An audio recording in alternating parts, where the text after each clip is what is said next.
네, 오늘 미국 경제보복론의 허구라는 제목으로 강연을 준비를 해봤습니다.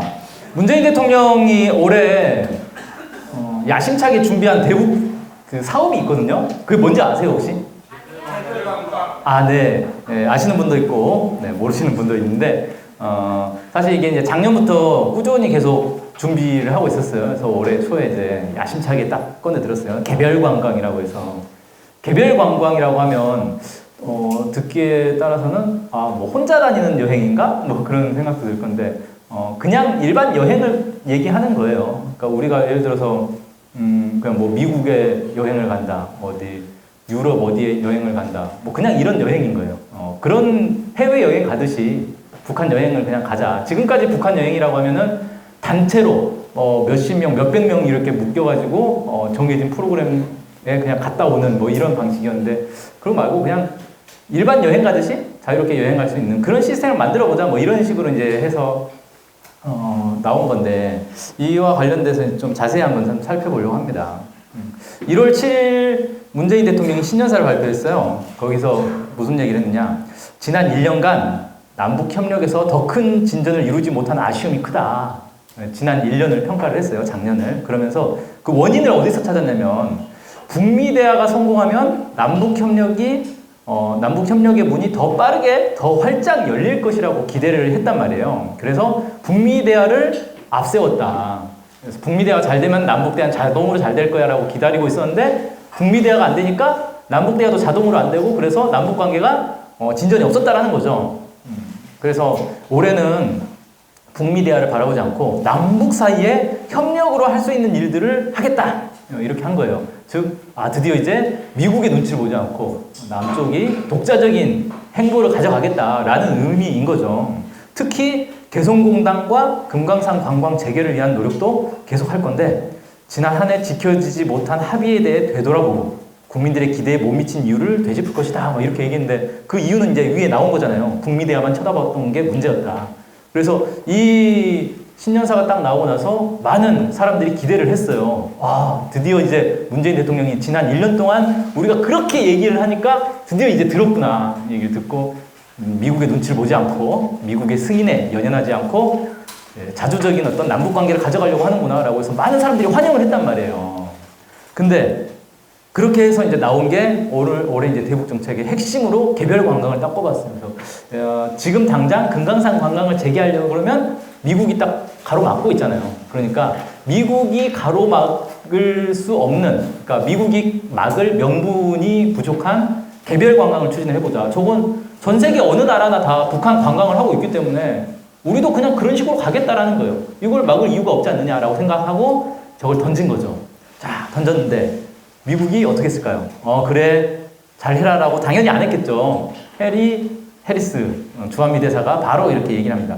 자, 문재인 정부가 오해를 피하려면 남북 협력을 위한 어떤 계획도 워킹그룹을 통해 논의하는 것이 좋을 것이다. 이걸 이제 다른 말로 하면 까불지 마 이거죠. 뭘 하려고 그래? 하지 마. 그 얘기인 거예요. 그래가지고 이 발언이 딱 나오고 나서 청와대와 민주당 그리고 정부 통일부가 막 벌떼같이 일어나가지고 해리스를 막 규탄을 했단 말이에요. 네가 무슨 조선 총독인 줄 아느냐? 막 그러면서 막 규탄을 하고 나서 미국한테 승인을 받으러 갔어요. 그러니까 여기서부터 약간 좀 꼬이죠. 아니 규탄을 했으면 미국 무시하고 그냥 추진을 해야 되는데 그래도 미국 승인은 받아야겠지? 라고 생각하고 미국으로 이제 청와대 이제 이 핵심 인물들을 보낸 거예요. 그리고 또 미국에서도 와가지고 한미 워킹그룹 회의도 했죠. 2월 11일부터 워킹그룹이 있었어요. 그 회의하는데 원래 워킹그룹에는 외교부 이 과장이 들어가는데 통일부 관계자가 또 밖에서 기다리고 있다가 미국 대표 나오니까 또 가가지고 만나가지고 우리 지금 개별 관광 하려고 하는데 좀 잘 좀 봐줘라. 승인을 받으려고 막 했단 말이에요. 자, 그래서 이제 결국 어떻게 됐겠어요? 이 개별 관광을 하려면 그 걸림돌이 몇 가지가 있어요. 개별 관광이라는 방식이 지금 어떻게 되고 있냐면요. 북한에 여행을 가기 위해서 필요한 거는 북한의 여행사증이라는 게 나와야 돼요. 이게 비자하고는 좀 다른 거예요. 우리가 해외여행 갈 때, 다른 나라 갈 때 비자를 발급받아서 가잖아요. 근데 북한에 갈 때는 어떤 업무를 위해서 간다. 그럼 비자를 발급받아야 되는데 그게 아니라 여행을 가는 거다. 그러면 그냥 여행사증이라고 해서 이거는 북한 정부에서 발급하는 게 아니고 여행사에서 북한 여행사가 발급을 해주는 거예요. 이것만 있으면 갈 수 있으면 그러니까 훨씬 편한 거죠. 관광 목적으로 가겠다라고 하면 여행사증을 발급받아야 되는데 북에서 여행사증을 발급받기 전에 한 가지 거쳐야 될 게 있습니다. 한국인이라면 통일부의 방북 승인을 받아야 돼요. 근데 통일부 방북 승인을 받으려면은 북한에 초청이 있어야 돼요. 그러니까 이게 순서가 되게 좀 이상하죠. 내가 북한에 가고 싶어. 그럼 북한에서 나를 초대해 줘야 돼. 그래야 갈 수 있어. 근데 북한에서 나를 어떻게 알고 초대를 하겠어요? 내가 북한 가고 싶은지 아닌지 어떻게 알고. 결국 뭔가 북한과 연계가 있는 사람만 초대를 받을 수 있는 거잖아요. 제가 북한에 연락할 방법이 없는데 어떻게 초대를 받아요? 그러니까 이게 이제 뭔가 제3국을 통해 가지고 북한에 야 우리 이런 행사를 좀 해봅시다. 그래서 북한 방문하고 싶으니까 초대장을 보내주세요. 막 이런 식으로 되게 복잡하게 막 흘러가거든요. 그렇게 해서 통일부에 북한에 초청장이 왔습니다. 그래서 가겠습니다라고 하면 통일부가 그걸 받아가지고 국정원에 넘겨요. 그럼 국정원에서 신원조회를 합니다. 이 사람 국가보안법 위반 전력이 있는지, 평소에 언행은 불순하지 않은지 이런 것들을 심의를 해가지고 통과가 되면 허가가 나오는 거예요. 그러면 이제 북을 갈 수가 있는 거예요. 자, 지금까지 이제 관광 그 방식은 이렇게 되는데 여기서 이제 난관이 몇 가지가 있는데 첫째는 북에서 여행사증을 한국 국적자에겐 지금은 안 내주고 있어요. 왜냐하면 지금까지 남북 한국의 북한 관광이라는 게 뭐 예를 들어서 개성공단 관광, 금강산 관광 이런 거는 그 관광을 그 주관하는 업체가 있었단 말이에요. 현대아산에서 이 관광을 주관을 했어요. 그러니까 현대아산에서 통째로 관광할 사람들을 받아가지고 북에 넘겨주면 북에서 오케이 해가지고 그냥 가는 거였단 말이에요. 그래서 한국인이 개별적으로 북한에 가가지고 관광사증을 주세요라는 사례도 없었고, 그래서 그렇게 신청을 하면 관광사증을 준 사례는 지금까지 없어요. 그래서 북에서 이 개별관광 사업에 대해서 호응을 해줘야 할 수가 있는 거예요. 이게 이제 첫 번째가 있는 거고, 두 번째는 어쨌든 지금 한국 정부의 입장에서는 미국이 오케이를 해줘야 갈 수가 있는 거예요. 어떤 사업이든지 미국이 승인을 해줘야 하려고 하는 거잖아요. 그래서 이 두 가지 고비를 좀 넘겨야 되는 거예요. 나머지는 뭐 이제 실무적인 문제니까 별거 아닌 건데, 미국이 오케이, 북한이 오케이 해야 개별 관광이 시작이 되는 거다. 근데 일단 미국이 오케이를 안 하고 있어요. 아직까지 지금 이제 정부나 청와대에서는 미국에 우리가 열심히 설명을 했다. 그래서 미국도 긍정적인 반응이다. 라고 말은 하고 있어요. 한 번도 미국 입에서 너네 개별 관광 하든지 말든지 알아서 해라. 뭐 이런 얘기가 나온 적이 없어요. 한 번도 오케이 사인이 온 적이 없어요. 그러니까 미국은 아직 승인 안 한 거라고 봐야 되는 거예요. 그럼 북한은 어떤가? 북한은 호응을 했느냐? 이게 참 재밌는데 아직까지 북한에 제한한 적이 없어요. 이 사업을. 개별 관광 하겠다라고 선언을 하고 2달이 넘도록 통일부가 북한에 야 우리 개별 관광 사업을 해보려고 하는데 너네 괜찮니? 오케이니? 라고 물어본 적이 없다는 거예요. 그러니까 북한의 반응은 모르는 거예요. 북에서 이걸 지금 찬성하고 있는 건지 받을지 안 받을지 전혀 모르는 상태에서 우리 안에서만 2달 동안 열심히 입씨름을 하고 있는 거예요. 이게 되냐 안 되냐 가지고. 이런 좀 이제 황당한 상황인데 북에서 반응이 하나 나온 건 있어요. 북에 공식적으로 제안한 적이 없기 때문에 북에서도 공식적으로 반응을 보이진 않고 북에 이제 한 인터넷 사이트에 그냥 글로 발표된 게 있는데 뭐냐면은 야 너네 뭐 개별 관광 한다고 하더니 결국은 또 미국 승인 받으려고 미국 갔다가 뭐 한국 갔다가 뭐 이러고 있냐. 하나도 너넨 변한 게 없냐. 이런 이제 비판하는 글이 이제 실렸습니다. 그래서 이걸 가지고 북에서 개별 관광에 대해서는 좀 부정적이구나 라고 이제 생각하는 사람도 있고 아니다 이건 개별 관광 자체에 대해서 평가한 게 아니라 미국에게 승인받으려는 태도를 비판한 거다. 그러니까 개별 관광 자체에 대해서는 아직 북한이 부정적으로 반응 보인 건 아니다. 뭐 이렇게 유추를 하고 있어요. 제가 진짜 궁금한 건 도대체 2달 동안 왜 북한한테 이거 제안을 안 했는지 모르겠어요. 네, 안타깝죠. 자, 이제 이렇게 해서 2달이 흘러가 버리니까 이제 지켜보던 사람들도 답답하겠죠. 이거 또 이런 식으로 해서 그냥 허송세월 보내고 있구나. 그래서 지금 2월 한 중순부터 해가지고 각종 이제 이 통일 관계된 행사들 이런 데 이제 토론회 뭐 이런 데 가보면 정부 송토 대회가 막 열리고 있습니다. 도대체 통일부 뭐 하는 거냐. 여전히 미국 눈치나 보면서 뭘 하겠다는 거냐. 이거 될 사업이 아니다. 이런 이제 막 이 원성, 이 자자한 그런 이제 상황이 됐어요. 어쨌든 그러면서 많은 이제 뭐 전문가들이나 사람들에서 야, 미국 이제 그만 신경 쓰자. 미국 승인 이런 거 이제 우리 신경 쓰지 말고 그냥 독자적으로 하자. 아니, 문재인 대통령 신년사의 내용도 그거 아니었냐. 우리 할 수 있는 건 그냥 우리끼리 하자며. 그렇게 가자라고 이제 막 주장을 하고 있어요. 근데 그렇게 이제 주장을 하다 보니까요. 어떤 이제 변명이 나오냐면, 야, 한미 관계에 특성이 있지 않냐. 우리가 미국 승인 없이 마음대로 했다가 어떻게 될 것 같아? 미국이 가만 놔둘 것 같아? 보복하겠지. 어떻게? 경제적으로 보복할 거 아니야. 그럼 우리 망한다 이거야. 이렇게 나오는 거예요. 야, 미국이 경제 공격을 하면 우리는 완전히 망하기 때문에 미국 말을 잘 들어야 된다. 그래서 뭐 미국 승인 눈치 보지 말고 그냥 가자, 그냥 하자. 이거는 한미 관계 현실을 모르는 비현실적인, 네, 이상적인 그런 이제 비현실적인 주장인 거다. 뭐 이런 식으로 이제 치부를 하고 있는 거예요. 이런 이제 입장들이 쫙 나오고 있는데, 네, 이게 지금 이제 어떤 논리랑 일맥상통하게 되는 거냐면요. 미국 없이는 우리 경제는 살아갈 수가 없다. 미국 없이는 살아갈 수 없다. 미국이 강대국이고 미국이 부자 나라니까 미국에 의존해야 우리가 잘 살 수 있다. 이런 논리가 쭉 지금으로부터 한 70년, 80년, 100년 전으로 딱 거슬러 올라가 봅시다.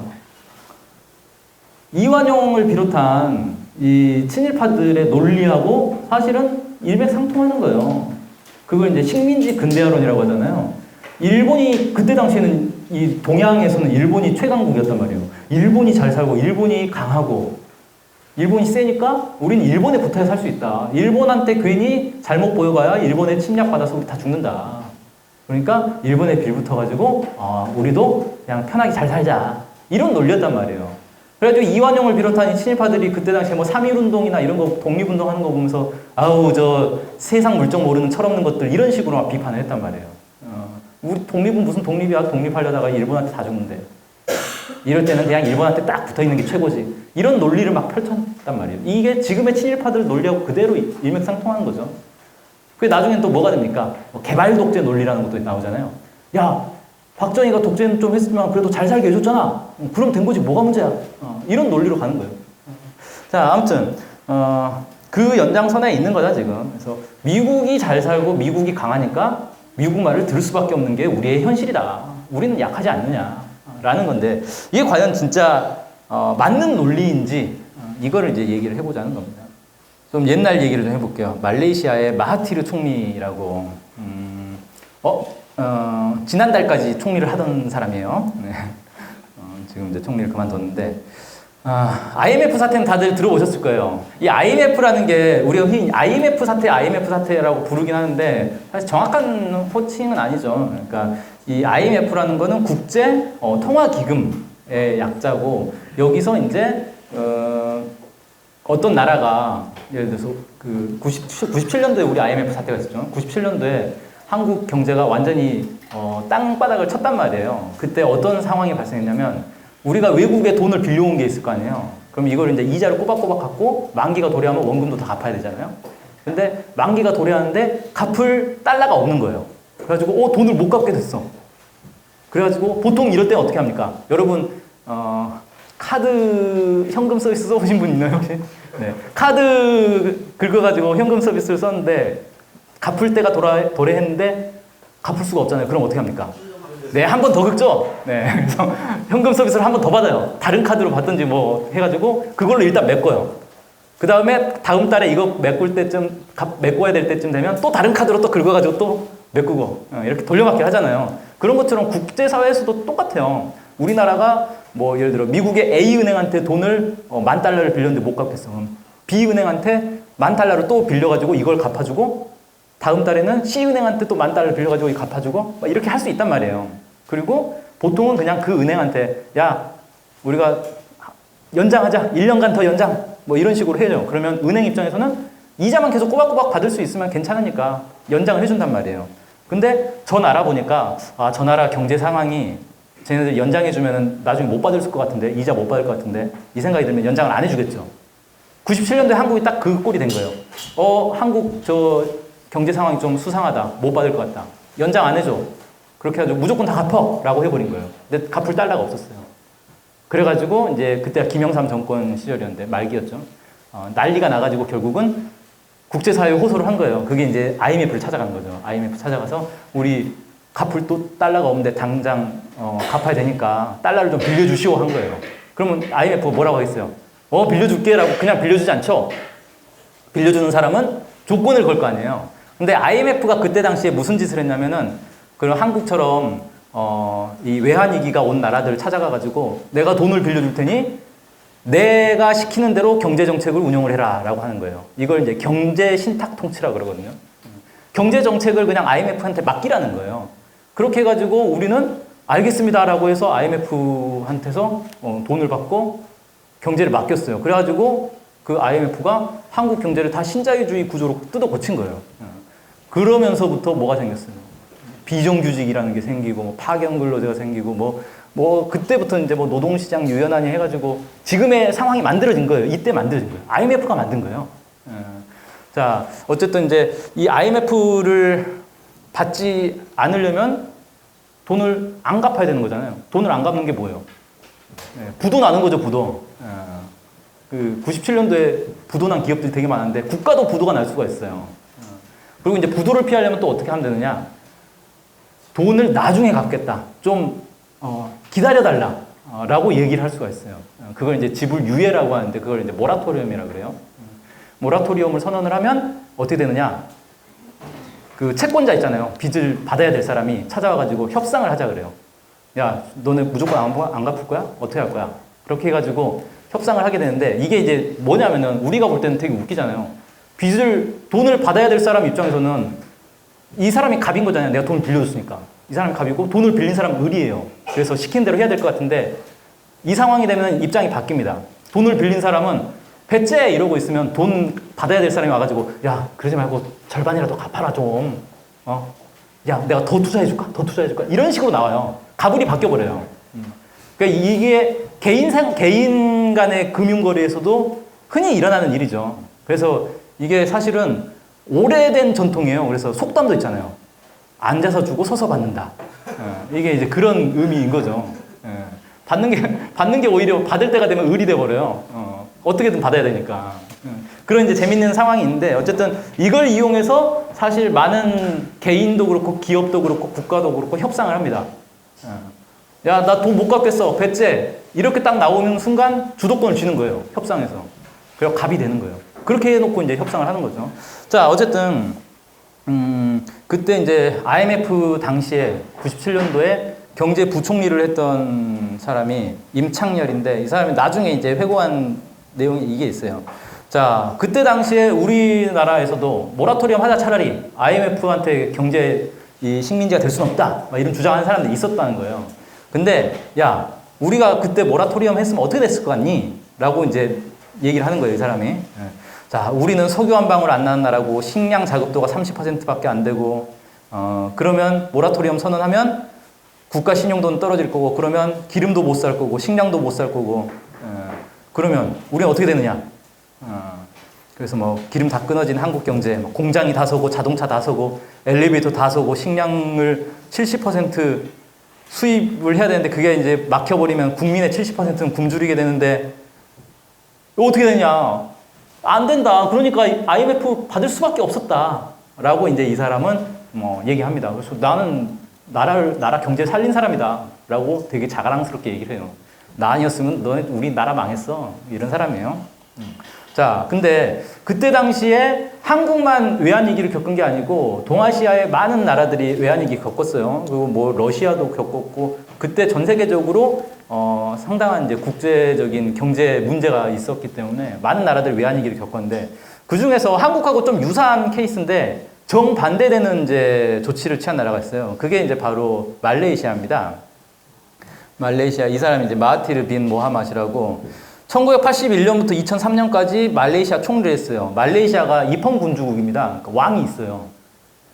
그리고 총리가 있으니까 사실 총리가 실권이 있는 거죠. 우리나라로 치면 사실상 대통령인 거예요, 총리가. 그래서 이제 마하티르 총리가 이제 집권을 했는데 이게 딱 그 97년도가 이 사이에 있죠. 81년부터 2003년이면 몇 년을 집권한 거예요? 22년 22년, 23년 이렇게 집권을 한 거죠. 그러니까 되게 장기 집권을 했어요. 그래서 서방 사회에서 막 독재자라고 많이 이제 그 표현을 하는데 독재자였는지 아니면 그냥 국민들의 인기가 있어가지고 이렇게 취임했는지는 잘 모르겠어요. 자, 아무튼 22년 동안 취임을 했고 그 중간에 한복판에 IMF 외환위기 사태가 있었다는 거예요. 말레이시아도. 그래가지고 특히 말레이시아는 그때 당시에 97년도면은 한국보다 훨씬 더 경제가 개방돼 있는 나라였어요. 97년만 해도 한국은 외국인의 투자가 규제가 많이 있었거든요. 말레이시아는 그런 게 별로 없었어요. 그래서 외국인 투자가 엄청 많이 들어와 있었을 때였습니다. 근데 외환위기를 딱 겪어버리면서 외국 투자자들이 다 돈 갖고 이제 빠져나가는 거예요. 말레이시아 경제가 완전히 붕괴 위기에 딱 처했죠. 그때 IMF가 당연히 말레이시아에도 가가지고 야, 돈 좀 빌려봐. 내가 시킨 대로 하면 돈 빌려줄게. 이렇게 딱 유혹을 했어요. 그때 이제 마하티르 총리가 어떤 얘기를 하냐면은 여기 이제 보면 아시아적 가치라고 나오는데 이 마하티르 총리하고 그 싱가포르의 리콴유라고 이 두 사람이 이제 대표적인 아시아적 가치의 주창자다 이렇게 얘기를 하는데 아시아 민족, 아시아 국가들은 서구 사회와는 다른 가치를 가지고 있다.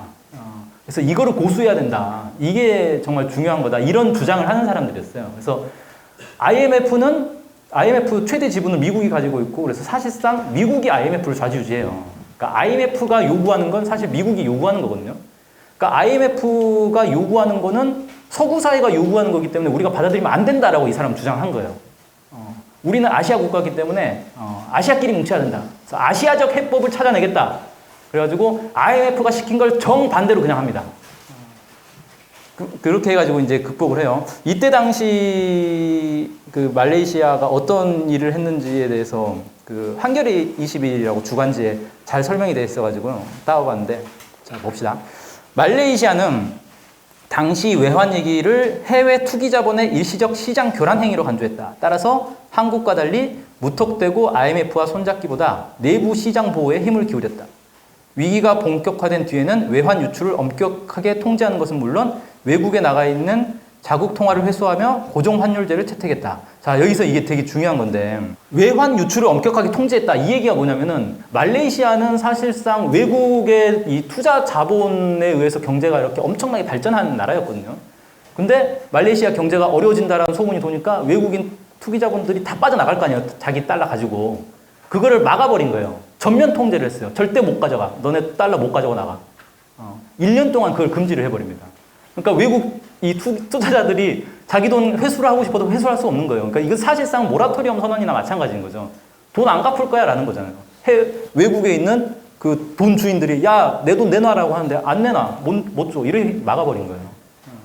그리고 외국에 나가 있는 자기들 자국 돈들 다 다시 회수해버리고 그 다음에 그때 당시에 이제 한 나라 경제가 막 어려워지면은 달러하고 연동되는 이 환율이 막 이 요동을 칠 거 아니에요.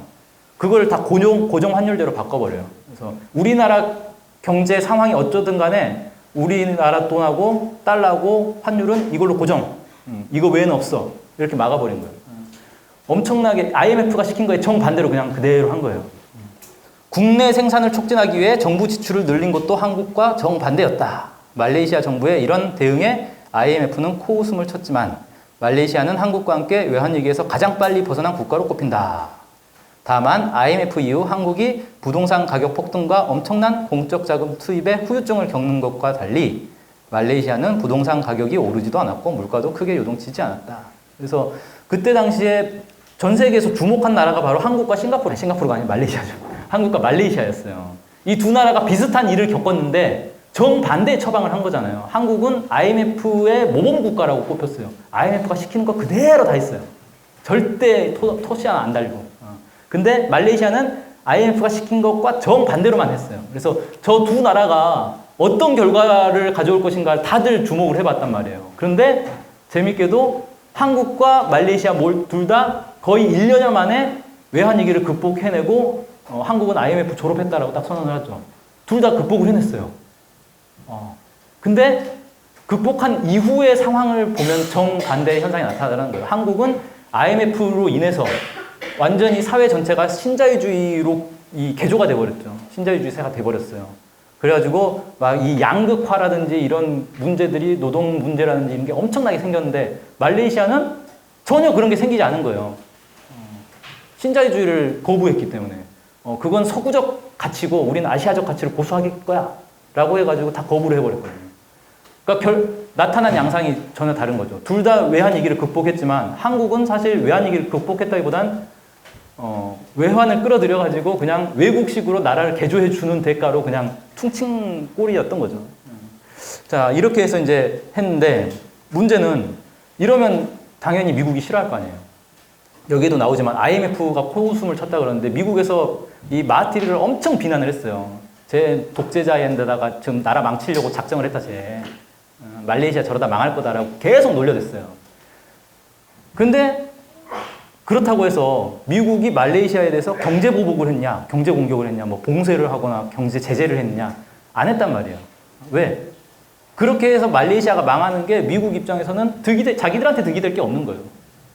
그리고 말레이시아라는 나라의 특징이 있어요. 말레이시아가 되게 특이한 나라인데 영국 연방에 속해 있습니다. 말레이시아가. 특이하죠? 영국하고 무슨 관계였나? 영국의 과거 식민지였어요. 영국의 과거 식민지 국가들이 다 영연방에 속해 있어요. 그 다음에 이슬람 국가입니다. 그래서 이슬람권 국가들하고도 교류가 있어요. 그 다음에 경제적으로는 화교 중심의 경제거든요. 그래서 중국하고 경제가 아주 밀접하게 연결되어 있어요.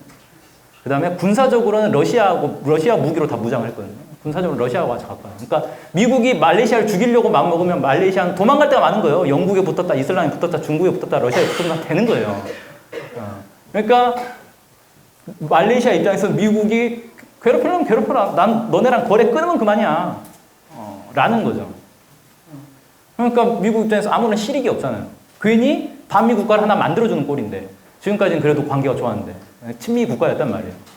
괜히 반미 국가 하나 만드느니 그냥 놔두는 게 나은 거죠. 그래서 그냥 말레이시아를 그냥 가만히 놔뒀어요. 그리고 나중에 이제 2008년이 돼가지고 미국의 서프라임 모기지 사태가 빡 터지면서 마하티르 총리가 다시 주목을 받습니다. 이 사람이 나와가지고 야 그때 나 놀렸던 미국 놈들 다 나와 이러는 거예요.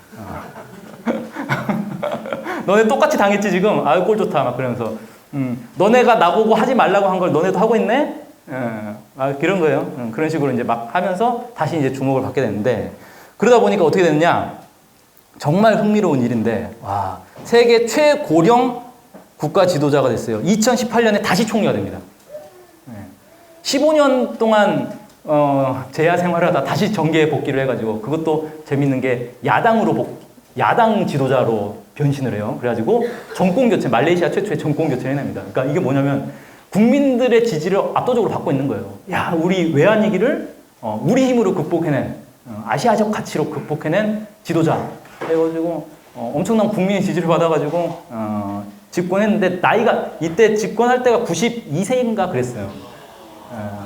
좀 나이가 많죠. 그래서 많은 사람들이 저 사람 임기 못 채우고 죽을 거다라고 막 그랬어요. 근데 본인도 스스로 그 총리 될 때도 원래 총리를 시키려는 사람이 있었는데 자기 후계자가 있었는데 그 사람이 무슨 비리 혐의로인가 감옥에 가 있었거든요. 그래서 저 사람 출소하면 저 사람한테 총리 넘겨주겠다라고 얘기를 하면서 당선이 된 거예요. 그래서 그 사람 출소하고 지금 이제 지난달인가 총리직 사임하고 그 사람 넘겨주고 지금 이제 쉬고 있는데 뭐 아무튼 국민들의 지지를 높게 받고 있고 국제사회로부터도 많이 주목을 받고 있죠.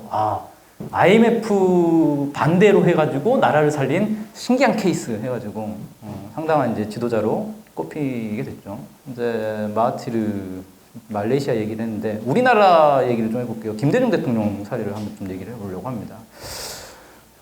김대중 대통령이 6.15 선언을 했죠. 한국 사회에서, 그러니까 한반도에서 남북 관계의 역사에서 보면 2000년 6.15 공동선언이 나오기 전과 후로 역사를 나눌 수가 있어요. 그 정도로 6.15 공동선언은 매우 중요한 의미를 갖는 이제 선언이라고 할 수 있는데 그걸 바로 김대중 대통령이 해낸 거죠. 근데 김대중 대통령이 6.15 공동선언을 딱 만들어냈을 때 미국이 왜 저걸 허용했을까? 라고 많이들 생각을 했어요. 근데 이게 미국이 허용한 게 아니고 사실은 김대중 대통령이 그걸 해낸 거예요. 그렇게 보는 게 맞습니다. 그때 당시에 한국의 그 주한미 대사가 머시바우였는데 이 사람이 그 나중에 이제 회고한 거에 보면 뭐가 나오냐면은 김대중 대통령이 뭔가 북측하고 비밀 접촉을 하고 있는 것 같은데 이게 좀 이렇게 분명하지가 않단 말이에요. 그래서 미국 본국으로부터 국무부가 자꾸 자기를 쫀다는 거예요. 야 지금 DJ가 뭐 이상한 거 하고 있다. 빨리 조사해놔라. 그래가지고 자기가 청와대 인물들을 엄청 닥달을 했다는 거예요. 너네 지금 뭐 하고 있는 거냐고. 그래가지고 이제 막 북하고 정상회담을 추진하고 있었다는 걸 자기가 알아냈다라고 이제 회고를 하더라고요. 아무튼 미국이 혹시 DJ가 남북 정상회담 하지 않겠느냐라고 계속 면밀히 감시하고 있었고 그 감시를 뚫고 비밀 접촉을 계속 해가지고 정상회담을 해낸 거예요. 그런 이제 일이 있었고 사실 정상회담 하는 과정에서도 그렇고 한 이후에도 그렇고 미국이 상당히 이 김대중 대통령을 압박을 많이 했었죠. 제일 제가 이제 그때 기억나는 게 6.15 공동선언 딱 나오고 나서 그 다음날 바로 미 국무부에서 무슨 얘기를 했냐면 통일 이후에도 주한미군은 계속 주둔할 것이다. 이걸 발표를 해요. 이게 되게 웃긴 거잖아요. 아니 6.15 공동선언에서 무슨 주한미군 얘기를 한마디 꺼낸 것도 아닌데 괜히 자기가 혼자 뜨끔해가지고 야 우리 통일 이후에도 계속 주둔할 거야 라는 얘기를 하는 거예요. 그러니까 이건 뭐냐면 못을 박는 거죠. 너네 주한미군 건드리지 마. 우린 통일 이후에도 계속 주둔할 거야. DJ는 꿈도 꾸지 말아라. 이렇게 못을 박는 거예요. 그만큼 이제 김대중 대통령에 대해서 불신하고 견제를 하고 있었던 거죠. 이때 당시에 대해서 김준영 교수가 이제 논문에 이런 식으로 표현을 했더라고요. 김대중은 미국과의 정책적 이견이 확대되는 어려운 상황에서도 남북관계 개선과 보다 자주적인 대미 관계를 이끌어내고자 노력했다. 이런 노력이 있었기 때문에 가능했다는 거죠. 그리고 이런 노력이 있었기 때문에 미국으로부터 엄청난 괄시를 받습니다. 대표적인 사건이 2001년도에 부시가 딱 집권하고 나서 김대중 대통령이 이제 미국을 찾아가요. 그래서 한미 정상회담을 하려고 하는데 가가지고 그 전년도 2000년에 있었던 6.15 공동선언과 남북 사이의 이제 합의들 이게 이제 앞으로 한반도 평화에 어떻게 이렇게 이바지하겠는가 이런 것들을 막 설명을 하려고 합니다. 가는데 부시가 뭐 듣지도 않고 완전히 사람 망신 주기로 작정을 하는 거예요. 그래서 디스맨이라는 표현을 썼는데 이게 그때 당시에 이제 외교가에서 엄청 화제가 됐어요. 정상들 외교에서 쓸 수 없는 단어거든요, 저건. 이제 우리말로 하면은, 이 사람, 이 양반, 뭐 이런 의미인 거예요. 약간 비하하는, 기분 나쁘다는 걸 이렇게 암시하는 그런 표현이거든요. 한 나라의 대통령이 다른 나라 대통령 보고, 이 양반 얘기 좀 들어보세요. 이런 식으로 기자들한테 소개를 한 거예요. 완전히 망신을 준 거죠. 그 정도로 기분 나빴다 이거예요. 그리고 그 이후로도 아무튼 김대중 정부 시기에 한미 관계가 최악이었다 이런 평가들이 계속 나오거든요. 근데 그때 당시에도 김대중 정부 아래에서도 많은 사람들이 우려를 했어요. 야, 저거 미국 저렇게 신경 건드려가지고 안 되는데 저 미국이 우리 괴롭히면 우리 끝장인데 경제 보복하면 우리 어떡하지? 이런 우려들이 계속 나왔어요. 근데 김대중 대통령이 그냥 밀어붙였고 경제 보복은 없었어요. 미국이 한국 경제 안 건드렸어요. 만약에 김영삼 말기에 IMF 탁 터져가지고 김대중 대통령 초기 집권 1년 동안 IMF 그거 극복하느라고 아무것도 못했단 말이에요. 겨우겨우 IMF 졸업을 했는데 미국이 다시 경제 공격을 해가지고 한국을 제2의 외환위기 사태로 몰아갔으면 한국 경제 완전히 주저앉았을 거예요. 그때 당시에.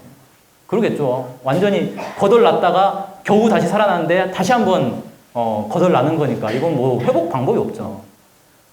그러니까 더 위험한 상황이었단 말이에요. 근데 미국은 그렇게 하지 않았다라는 거죠. 왜? 그렇게 하는 게 자기들한테 실익이 안 되는 거예요. 한국 경제 망하면 미국 경제가 좋아지는 게 아니잖아요. 한국에 투자한 그 미국의 숱한 자본들은 다 어떻게 되는 거예요? 거기다가 더 이제 미국 입장에서 약점이 돼버린 건 뭐냐면 남북 정상회담을 이미 해버렸어요. 그래서 남북 사이에 가까워졌어. 여기서 미국이 문재인 대통령, 김대중 대통령을 막 괴롭히고 막 압박하고 너희 나쁜 놈아 하고 막 때리면 어떻게 되겠어요?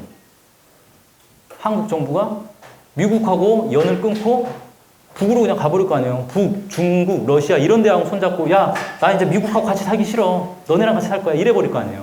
그럼 미국 입장에서는 자기의 이 가장 말 잘 듣던 친미 국가가 반미 국가로 돌아서 버리는 거예요. 그리고 그렇게 해가지고 뭐 중국, 러시아 뭐 이런 경제권에 편입해가지고 그러면 미국이 아무리 괴롭혀도 경제적으로 완전히 붕괴하지는 않는단 말이죠. 미국 입장에서는 닭 쫓던 개가 돼버린단 말이야. 그러니까 경제 보복을 못하는 상황이다. 어차피 못하는 상황이었다라는 거죠. 그래서 김대중 정부가 미국과 그렇게 마찰을 빚었지만 미국은 한국에 대해서 어떤 경제 공격이나 경제 보복 같은 걸 하지 않았다라는 겁니다. 자, 근데 이렇게 딱 놓고 보니까 아, 싱가포르도 저렇고, 아니 싱가포르 왜 자꾸 싱가포르냐? 말레이시아도 그렇고, 옛날에 문재인 정부도, 아니 저희 김대중 정부도 그렇고, 네. 제가 이제 과거에 어떤 생각을 좀 많이 했었냐면, 한국 사회가 관료 사회거든요. 그러니까 정치학자들이 그런 얘기를 많이 해요. 한국은 이미 정치적으로 관료들이 이 정치를 좌지우지하는 사회가 됐다. 그래서 이 고위 관료들에 의해서 한국 사회가 좌지우지된다. 뭐 이런 얘기를 많이 합니다. 실제로 노무현 정부 때 여러 기록들을 봐도 실제 노무현 대통령이 별로 실권이 없었어요. 그 밑에 이 공무원들한테 많이 휘둘리는 모습들이 많이 있었거든요. 그래서 야, 근데 그 공무원들이 어떤 사람들입니까? 고위 공무원들이라는 사람들이. 그 위키리크스에 따르면 다 미국의 협조자, 정보원 이런 사람들이잖아요. 노무현 대통령 그 집무실 탁자 위에 어떤 문건이 있는지까지 다 미국에 보고가 되고 있단 말이에요. 그런 상황에서 대통령이 뭘 한들 이게 되겠어? 어차피 다 그냥 미국 스파이에 둘러싸여 있는데 라고 생각을 한 적도 있었는데 잘 생각해 보니까 김대중 정부도 그건 마찬가지였을 거라는 거예요. 그래서 그때 김대중 대통령이 무슨 얘기까지 했었냐면 보좌관들한테 야, 우리가 뭘 하든 어차피 미국이 다 알게 돼 있으니까 그냥 미국한테 다 보고하라고. 그냥 투명하게 하라고. 이렇게 얘기를 했다는 거예요. 어차피 곳곳에 미국 스파이가 박혀 있기 때문에. 그럼 그때도 지금이나 사실 다를 바 없었는데 어떻게 김대중 대통령은 미국에게 고분고분하지 않고 할 얘기를 자기 할 말은 다 하고 이렇게 버텼을까? 결국은 이건 철학에 있다는 겁니다. 대통령이 어떤 철학을 가지고 있느냐. 아까 말레이시아 그 마하티르 총리도 아시아적 가치가 자신의 어떤 가장 큰 가치관, 정치관이었던 거예요. 나는 아시아적 가치를 통해서 말레이시아를 발전시키겠어라는 강한 의지를 가지고 있었던 거죠. 마찬가지로 김대중 대통령도 김대중 대통령 철저한 민족주의자였죠. 그래서 민족의 이익을 위해서라면 희생할 수 있다. 이런 강한 의지를 가지고 있었어요. 그래서 대통령에게 필요한 거는 국가 리더에게 필요한 거는 철학과 그걸 실행하겠다는 의지와 그걸 실제 실행할 수 있는 능력, 실력, 정치력이 갖춰져야 실제 이 국가 리더로서의 역할을 다 할 수가 있는 거거든요. 이번에 이제 출마도 하더라고요. 김대중 대통령의 삼남 김홍걸. 네. 그분이 이제 그 언론에서 인터뷰한 내용이에요. 우리 아버지, 그러니까 김대중 대통령이 매우 젊은 시절부터 이런 생각을 가지고 있었다는 거예요. 이제 그분 말에 따르면 김대중 대통령이 한국전쟁 시기에 그 인민군한테 잡혀가지고 총살을 당할 위험이 있었다고 하더라고요. 그러다가 이제 풀려났다고 하더라고요. 어떻게 이제 살아났대요. 그럼 보통 그런 상황에서 어떻게 됩니까, 사람이? 북한에 대한 적개심, 증오심 이런 걸 갖게 되잖아요. 그래서 방공투사로 보통 살게 된다고요. 그런 일을 겪고 나면. 근데 그때 자기 아버지는 북에 대한 적개심이 아니라 우리 민족에게 더 이상 전쟁이 있어서는 안 되겠다. 우리 민족이 평화롭게 살아갈 수 있어야겠다. 이런 생각을 하게 됐다는 거예요. 좀 대단하죠? 보통 사람하고 이제 생각하는 게 달라요. 그래서 이미 그때 당시에 한국전쟁이 끝난 그 무렵에, 김대중 대통령이 이런 생각을 했다. 젊은 시절이죠. 우리가 다시는 전쟁을 겪지 않으려면 일단 외세가 아닌 우리가 자주적으로 운명을 결정해야 된다. 이런 생각을 했다라고 인터뷰에서 밝히더라고요. 그러니까 대통령이 되기 30년, 40년 전에 이미 이런 생각을 가지고 있었던 거예요. 그래서 우리 민족이 살아남으려면 통일을 해야 되겠고, 그래야 다시는 전쟁하지 않고 살 수 있고, 그걸 위해서 자기는 무엇을 할 것인가. 그래서 김대중 대통령의 그 이제 자서전이나 이렇게 기록들을 보면은 정말 젊은 시절 그 60년대, 70년대부터 통일 방안에 대한 얘기도 하고, 3단계 통일론 이런 거 주창도 하고, 한국전쟁 끝나자마자 4개국 동시 그 안전보장 합의 이런 것도 주장을 하고, 다양한 주장들을 해요. 어떻게 하면 우리 민족이 이 강대국 틈바구니에서 살아남을 것인가에 대해서 계속 고민한 거예요. 그런 고민이 있었기 때문에 대통령이 됐을 때 다른 외부 환경에 흔들리지 않고 자기 뜻을 이렇게 밀어붙일 수가 있었던 거죠. 자, 근데 그렇게 이제 놓고 보면 지금 정부에 부족한 건 뭐겠는가? 네, 철학이 부족한 거죠. 사실 이제 제가 오늘 이제 강연 준비하면서 2년 3년 전인가요, 이제? 그 기록을 쭉 봤어요. 그때 당시에 내가 뭐라고 했지? 내 기록을 쭉 봤는데, 문재인 대통령이 그 중간에 이제 박근혜가 탄핵당하면서 중간에 선거를 했잖아요. 조기 선거를 했잖아요. 근데 조기 선거를 하게 되면 특징이 뭐냐면 인수위 기간이 없어요. 원래 대통령 선거가 12월 달에 있으면은 그 이듬해 2월까지 인수위 기간이라고 해가지고 정권을 이양받을 준비를 하거든요. 그리고 나서 2월 달에 취임을 한단 말이에요. 그러니까 충분하게 준비할 기간이 있는데 문재인 대통령은 그런 거 없이 당선되자마자 취임을 바로 한 거예요. 인수 기간이 없었어요. 그러니까 정부를 사실 받아가지고 운영할 준비가 전혀 되지 않은 상태였겠죠. 그런데 취임하고 51일 만에, 네, 51일 만입니다. 네, 미국을 방문을 합니다. 그때 당시에 참모진들이 다 말렸다 그래요. 아니 지금 우리 인수위 기간이 없어가지고 정부가 자리를 잡지도 못했는데, 그럼 정부가 자리 잡지 못했다는 건 정책이 제대로 안 나왔다는 거예요. 우리가 대미 정책, 대북 정책 어떻게 할지 제대로 정리도 안 되는데 지금 미국 가가지고 뭔 얘기 들으려고 그러냐. 가면 결국 미국이 시키는 대로 할 수밖에 없다. 우리 구상이 없기 때문에. 말렸대요. 근데 대통령 본인이 고집해서 갔다는 거예요. 가가지고 어떻게 됐어요? 그때 제일 유명한 발언이 그거였죠. 아, 미군이 없었으면 자기는 태어나지도 못했을 거라고. 미국을 은인의 나라라고 얘기해요. 실제 이제 저기 때문에 그런 거예요. 문재인 대통령 가족사가 원래 이제 북쪽 출신이거든요. 그 부모님들이 그 흥남 철수할 때 이렇게 미군 그 배 타고 남쪽으로 부산에 와가지고 정착을 했대요. 그게 없었으면 자기는 태어나지도 못했을 거라는 얘기예요. 근데 한 나라의 대통령이 다른 나라에 가가지고 외교를 할 때는 어떻게 됩니까? 그 나라를 대표하는 거잖아요.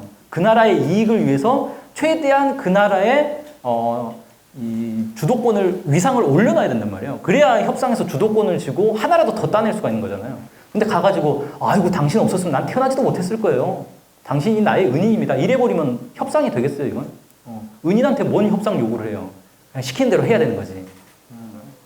그러니까 시작부터 그렇게 들어간 거예요. 그래가지고 문재인 대통령이 사실 첫 방미를 하고 나서 많은 사람들한테 이제 그 민족 자주를 바라던 많은 사람들한테 비판을 받습니다. 아, 왜 저 자세 외교를 하느냐, 시작부터. 꼬이기 시작한다, 저거. 그런 이제 비판을 많이 받았죠. 그 다음에, 남북 관계와 관련해서도 보면은, 실제 2018년에 남북 정상회담을 3번이나 했어요. 그래서, 아, 정말 통일에 강한 의지를 가지고 있구나라고 생각하기 쉬운데, 사실 그 이전에 2017년까지만 놓고 보더라도, 제가 그때 당시에 이제 이런저런 많은 토론회들을 가봤거든요. 남북관계와 관련된 온갖 강연의 토론회를 가보는데 아무튼 가는 곳마다 정부 송토하기 바빴어요. 사람들이, 전문가들이 다 그랬어요. 왜? 아니 문재인 정부의 대북정책이라는 게 딱 나와서 보니까 박근혜 때랑 하나도 안 다르다는 거예요. 도대체 이럴 거면 정권교체를 왜 했냐. 다른 건 모르겠는데 대북정책과 관련해서는 이거 완전 낙제점이다, 빵점이다. 다 이런 평가가 났어요. 뭐 진보적인 데서만 그런 게 아니라 그냥 중도 개혁적인 곳에서조차 시민단체들조차 문재인 정부의 대북 정책은 정말 실망이다. 근데 1년 내내 그냥 한숨과 탄식만 나왔단 말이에요. 근데 그래도 어쨌든 촛불의 힘으로 당선시켜놨으니까 저걸 끌어내리자고 할 수도 없고 정말 아 답답하다 이런 게 진짜 1년 동안 계속 나왔어요. 대북 메시지도 다 완전히 박근혜 때와 전혀 다르지 않는 메시지만 나오다가 2018년에 북한이 신년사 딱 내면서 대화합시다. 그러니까 갑자기 180도 바뀌어가지고 아, 나 원래 통일 바라던 사람이었던 것처럼 막 나와가지고 이미지가 그렇게 만들어졌는데 그러다가 지난해 2019년 1년 어땠어요? 다시 2017년으로 샥 돌아갔잖아요. 나오는 메시지들이 저 왜 저러지? 2018년 정상회담 했던 걸 잊어버렸나? 이런 생각이 들 정도로.